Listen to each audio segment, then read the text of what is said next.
Daemon Targaryen was born into fire and blood, a true son of House Targaryen. Younger brother to King Viserys, Daemon was the very embodiment of ambition and passion, a prince destined never to sit quietly in the shadow of another. From his youth, Daemon's reputation preceded him. Handsome, daring, charismatic, he was everything Westeros admired and feared in a Targaryen prince. But beneath his charm was a temper, fierce and unpredictable. He thrived in conflict, drawn to danger as moths to flame. Yet of all his complexities, perhaps the most significant was his bond with Viserys. It was love intertwined with rivalry, loyalty mixed with envy. While Viserys wore the crown, Daemon craved power. Yet, despite his ambition, he remained fiercely protective of his brother's name and honor. Their complicated dynamic defined Daemon's early years at court. He was both the protector and the challenger, the beloved brother and the disruptive rival. Viserys often forgave his transgressions, despite warnings from his advisors that Daemon's ambition might someday outpace his loyalty. Daemon was not a prince to be easily understood. He was a man forged by the dragons themselves, destined to either rise with greatness or fall spectacularly. But as history would later prove, Daemon's story was not one of simple ambition. It was the tale of a man who straddled the line between hero and villain, forever shaped by the fires of his own blood.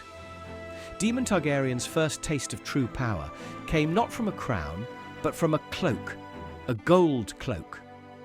When King Viserys named him commander of the City Watch, Daemon saw it not as an insult, but as an opportunity. He took command and swiftly transformed the Watch from an unruly band of guardsmen into a fiercely loyal force.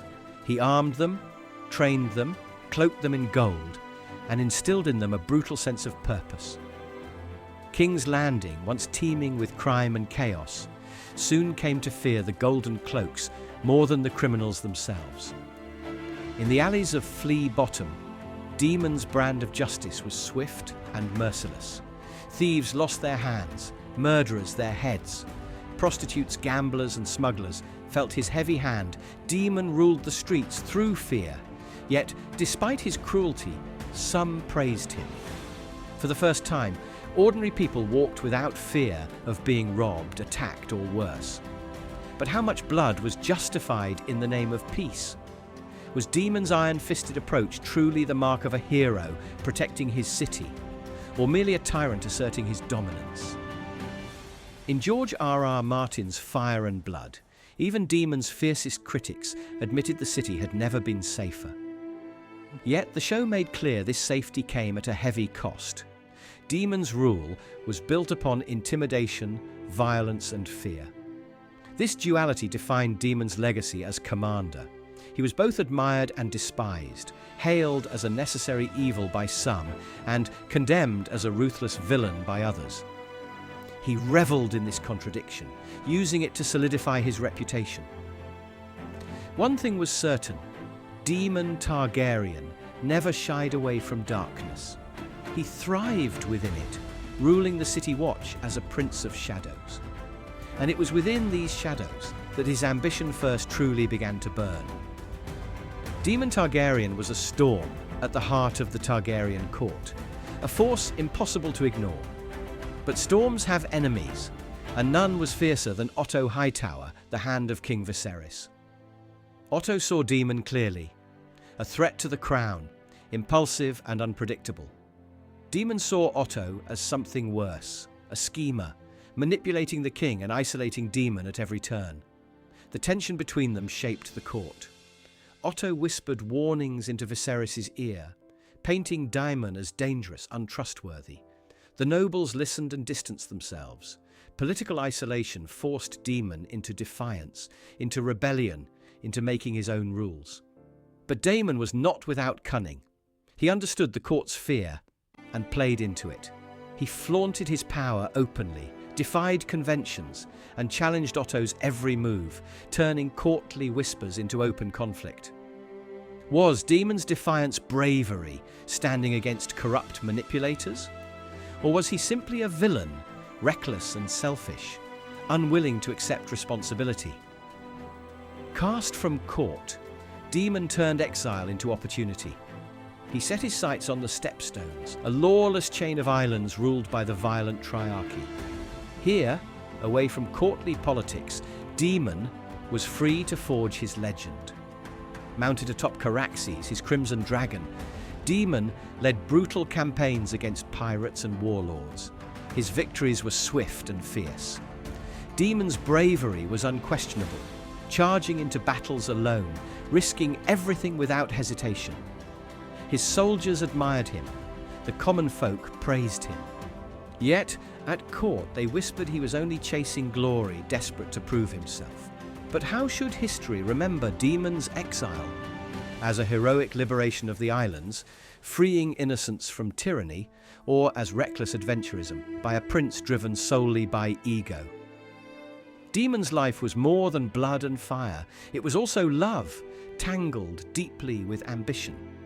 His marriages revealed the complexity of his character. With Laena Velaryon, Daemon found companionship and family. Their union brought stability, even happiness. He showed tenderness rarely glimpsed elsewhere, mourning deeply when she passed. But later, marrying his niece, Rhaenyra Targaryen, revealed a different side. Their bond was passionate, but many questioned whether it was genuine love or pure ambition, uniting two powerful figures to claim the throne. Did Daemon marry out of true affection, seeking peace and partnership? Or was every relationship another piece in a carefully played game of power? The answers shape whether we see him as a tragic hero driven by genuine emotion, or as a calculating villain, exploiting even love to further his ambition. The Dance of the Dragons, the Targaryen civil war, was not just a fight for a throne. It was the breaking point of a dynasty drenched in blood and dragonfire. At the very heart of this chaos stood Daemon Targaryen. Daemon wasn't merely a participant, he was a force of nature, a commander of brutal efficiency. From the very start, he took command with ruthless clarity, leading daring assaults and making tactical choices no other lord dared. It was Daemon who seized Harrenhal, whose strategies secured early victories, who became the blazing sword behind Queen Rhaenyra's claim. But his bravery had a dark shadow. Daemon was merciless in war. During the siege of King's Landing, his orders led to terrible destruction. Thousands perished, homes turned to ash. His dragon Caraxes became a symbol of terror, raining fire indiscriminately. Daemon fought not just to win, but to annihilate. Yet there was also loyalty. Daemon stood fiercely by Rhaenyra's side, defending her claim with unmatched intensity. His dedication never wavered, even as the war turned against them, even as allies deserted.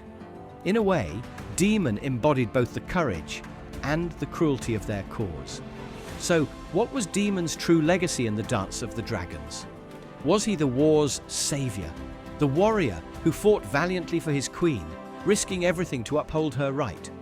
Or was he the darkness behind its greatest horrors, a man whose ruthless ambition pushed the realm into deeper destruction? Perhaps the truth is both.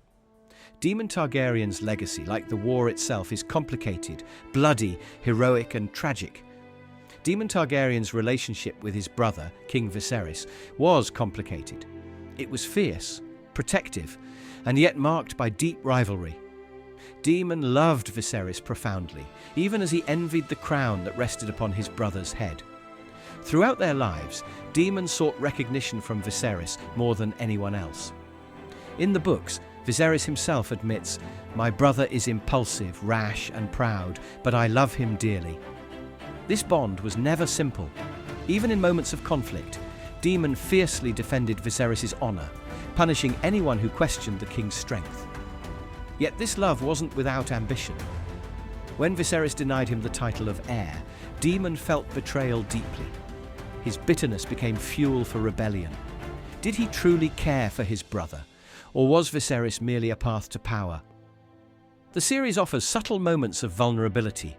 Consider the quiet scene where Daemon gently crowns Viserys again, helping him to the Iron Throne, a tender act, revealing genuine affection beneath his ambition. But questions remain. Was Daemon's loyalty genuine, or just another layer of manipulation? Did he see Viserys as family, or simply a means to an end? In truth, Daemon's bond with Viserys was both sincere and complex, a mix of rivalry, love, bitterness, and devotion. It remains one of the most captivating, ambiguous relationships in Targaryen history. The battle. Above the god's eye was not merely a duel, it was Daemon's legacy, encapsulated in one final brutal act.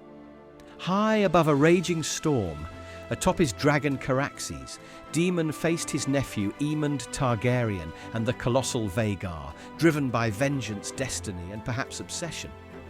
The books vividly portray the scene. Thunder roaring, lightning illuminating the fury in Daemon's eyes as he confronted the kinslayer, Daemon, the murderer of Rhaenyra's son. Daemon knew this battle would be his last, yet he charged forward fearlessly, driven by rage as much as heroism. In the chaos, Daemon leapt from his dragon's back, sword in hand, plunging Dark Sister into Daemon's sapphire eye, a stunning, savage strike. Both riders and dragons spiraled downward into the lake below, forever lost beneath the waters. But was this noble sacrifice or violent obsession? Daemon's final act was undeniably heroic, a selfless, courageous move that changed the war's course. Yet his willingness to die for revenge spoke of a darker truth, a man unable to escape his violent nature, even at his end. Daemon Targaryen's legacy remains unanswered. Was he a hero, bravely facing death for the realm's future? Or was he a villain, consumed by vengeance, whose obsession with blood and war ultimately destroyed him? Perhaps, as Daemon's own life showed, he was both at once. Daemon Targaryen's story isn't one of simplicity. It's a tapestry woven from ambition, violence, love, and tragedy. He was a fierce warrior, a cunning strategist, a devoted yet often ruthless protector of his family, and at times a brutal force feared throughout Westeros. To some, Daemon was a hero, courageous, loyal, a champion who fought fiercely for those he loved, willing to sacrifice everything. To others, he was a villain, cruel, impulsive, a man whose relentless ambition sparked chaos, destruction, and war. Yet, perhaps Daemon was something else entirely, a tragic figure, embodying the very complexity that defined House Targaryen. His life was shaped by both love and bitterness, duty and ambition. His actions, from the brutality of the City Watch to the heroic sacrifice above the god's eye, show a man trapped between glory and darkness. So now, I leave it to you.